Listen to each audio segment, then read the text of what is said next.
To speak in front of the camera. All right, let's go to the end. Yeah.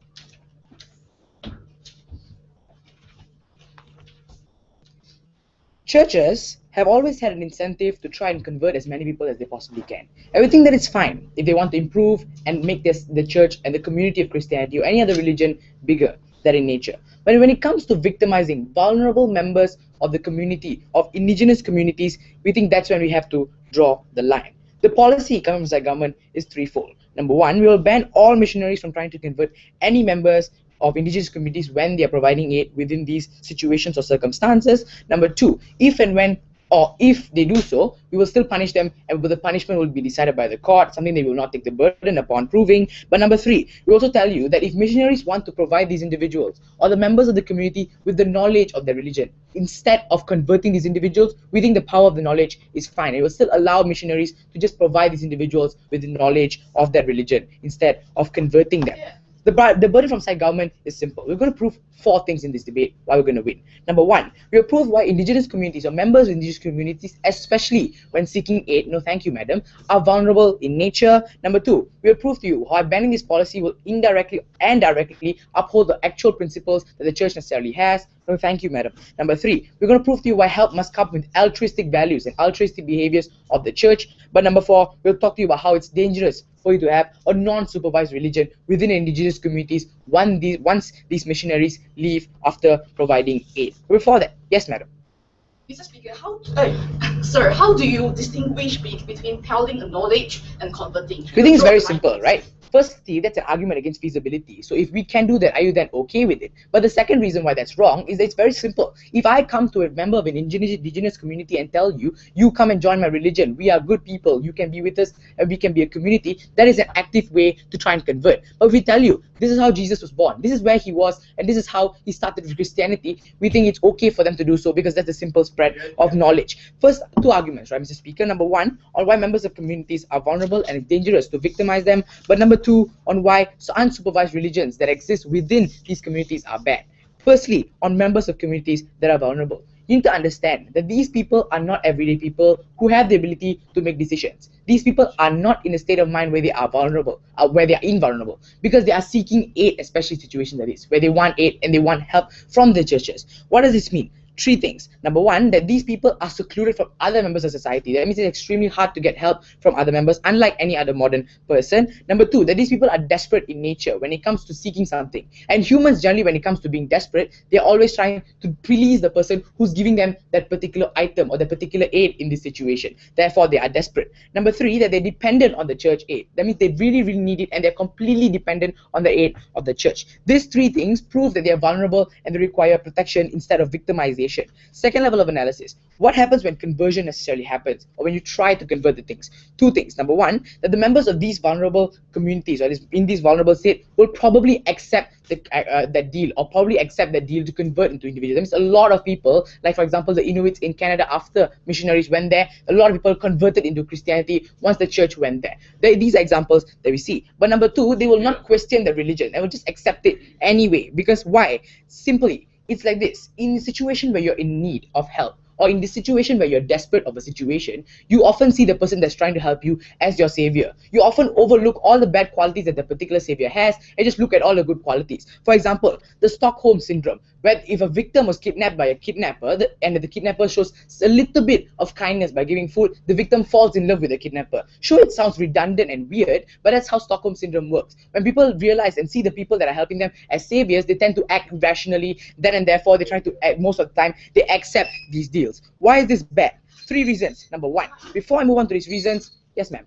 How different is promoting a religion from promoting other products, like say a company that's is giving aid, or the celebrity is giving aid while promoting certain aspects? Well, when you promote a product, you don't convert into that product. You don't change yourself. In the search of religion, you're changing yourself. It's a lifelong decision. It's an important decision that you have to think throughout instead of just making your decision there and then. When you buy a product, sure, you buy a product. If you regret the decision of buying the product, the damage isn't that bad. especially when it comes to religion, where you change your whole principles as a whole, the damage is far more severe. The three reasons, right? Number one, the church is manipulating and victimizing these individuals. When it comes to vulnerable people, when you give them any decision or any kind of offer, most often than not, they will accept it because they want to help them. Why is this bad? Because many states, for example, ban religious proselytization, where the churches go to the church and try to convert prisoners, because prisoners in itself are also vulnerable people. This is an extension of that principle. But secondly, they are weak. For example, children. We don't really consider the decisions of children because they are minors who are weak and vulnerable in nature. It's easy for them to be manipulated in circumstances like this. This is bad because the church should never manipulate these individuals, because that is wrong for the church. Second reason, religion in nature has to be fair. It needs to be a form of informed consent, because the situations like missionaries as a whole, you only have one type of religion going into that particular community, or one type of missionary going to a particular community. Why is this bad? Because you only get one opinion or one view of what religion really is. For a person need to be informed of informed consent. For a person to make a decision like this, all religions need to be there. Like you and I, we can go and look up for what religions we want to convert into or what religions we want to believe in, because we have the ability to do so. But in these situations where these vulnerable individuals don't have that access, they don't have the capacity like that, they cannot do that. Therefore, they get a one-sided view of that. That means it's all or nothing, right? We rather have no religious community try to convert these individuals into situations like this. We think it's fair to do so. That's why we allow them to teach you, because we think that knowledge is important for these individuals, but converting these vulnerable people are not good. But the last thing that we have to understand is that churches don't tell you the other parts of religion. They tell you only the good parts that you want to hear in nature. That is necessarily bad, and that's not informed consent. Because informed consent is if you know all the consequences, good and bad. But in situations like this, you only know good things that are not necessarily good.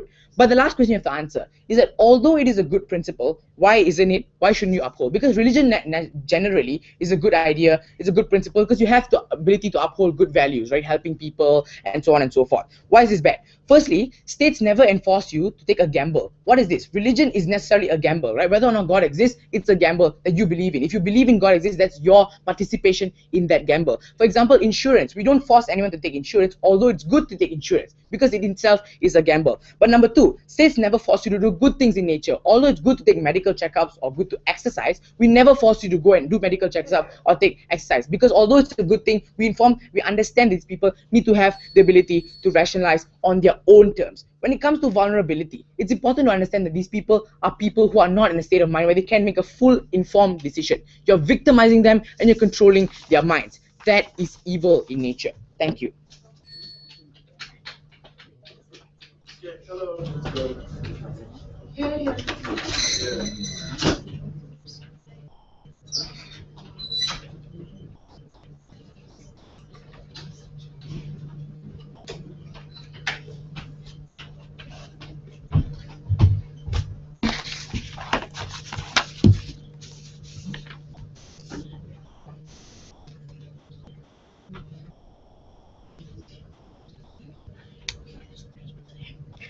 Good day. On the motion that the House would ban missionaries from trying to convert members of indigenous tribes when offering aid, we on the opposition side wholeheartedly oppose this motion, as we believe that there is no harm in trying to convert others, Mr. Speaker.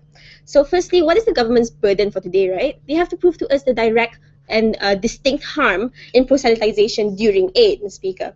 So what I'm going to do for today is I'm going to deliver two arguments, which is on the nature of proselytization and the benefits of members towards these tribes. Alison will be talking about the interests of the donors, Mr. Speaker. And before that, I shall move on to the rebuttals.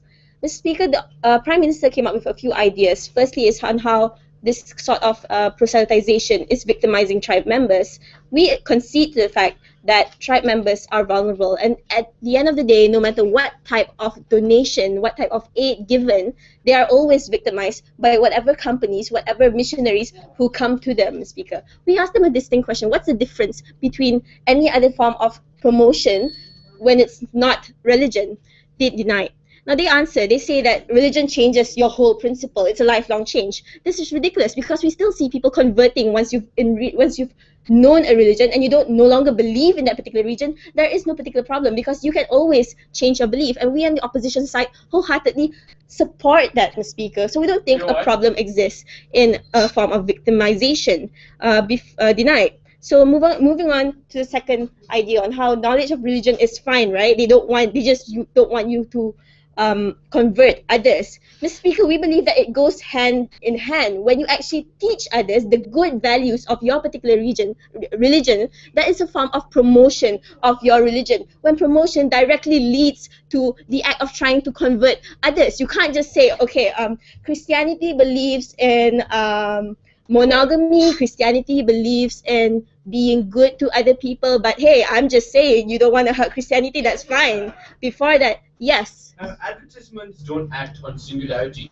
People are exposed to many other advertisements. Thing is, are these people going to be exposed and made knowledgeable of other forms of religion available to them? I'm going to talk about exposure, right, in my second argument. But before that, let's just talk about who are we talking about. We're talking about indigenous tribes, where knowledge rarely ever reaches them, and the only form of exposure that they can get towards religion is from the missionaries who actually teach them what is going on, right? Denied. So moving on, I'm going to talk about moving on. The next idea is on how oh, okay. I'm done with the rebuttals. They don't have anything else. So I'm going to move on to the points of the opposition side, right? I'm going to talk on what exactly is the nature of proselytization and what are the benefits to the tribe members. Now, firstly, what is proselytization? Proselytization, if you guys don't know, is the act of trying to convert another person. So why does this occur, right? This occurs because this particular missionaries, they truly believe in what religion they are in. So, and they want to share their belief. Now, when you talk about belief, it is such a subjective term, right, that nothing is absolute. There is no right or wrong religion. Hence, there is no fault when you actually get someone to join your religion, because, Mr. Speaker, you will only know if there is a religion or whether or not it's right or wrong if the world ends. And that's not possible right now. So we don't think there is any particular harm when someone actually embraces Islam or Christianity or Buddhism, denied, when the fact is religion itself is subjective. Now, how does proselytization occur? They Mr. Speaker, when missionaries go and give aid, right, they promote their religion through either actions. They promote what their religion believe in by conducting themselves in a way that is in line with what their religion believes in, or they actually or they preach through speeches. Now, they never actually force a person. You never actually say, Christian, come with me. Now I want you to repeat after me, pledge to hug Islam. I want you to repeat the kalimah shahadah. No, nobody actually forces you to actually, no, there is no force in proselytization, Speaker. That is illegal, and we think that there's already a check and balance in which, where there is a form of forcing, the legal actions will be taken upon you. Denied. So, what examples we can see, right? You see how Nabi Muhammad, he proselytized against the Arab Jahiliyyah back in the days where there was, back after war, right? So during post-war, what he did was he tried to give aid to them. He helped them. He gave talks. He talked about what Islam believed in, but he never ever forced you to hug Islam. And this goes the same for the churches and Buddhists and all the Muslims who are going to Sabah, Sarawak, and Pahang, where you see orang aslis. They never ever force you to hug their religion. So this is what we want to make sure you understand. There is no form of forcing here. Forcing is legal. Before that, yes. Of course, we're not going to allow them to tell about the good values of religion, because that in itself is conversion, yes. But what about information like other types of religion, or just